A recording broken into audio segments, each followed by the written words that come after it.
How to upload Facebook Reels more than 1 minute. Hello everyone, welcome to this channel. I'm Emily and I'm here to help you out today. So without any delay, let's get started. How to upload Facebook Reels more than 1 minute. Hello everyone, welcome to this channel.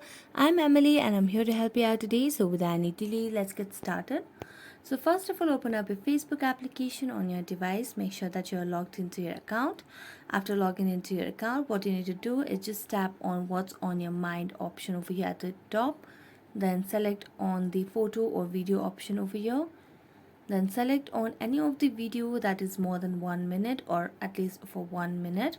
Then you can just add any caption if you want, and if you do not want it, then you can just let it be. Now you can share it on public platform, or you can just add on only me or friends except some people. So just go back and I'm gonna tap on only me, then tap on done, and then tap on post.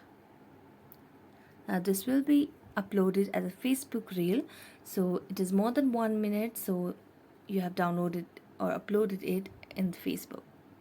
So thank you so much for watching this video. If you enjoyed watching it, don't forget to like, subscribe and hit the bell notification for more updates. That's it for today. See you next time.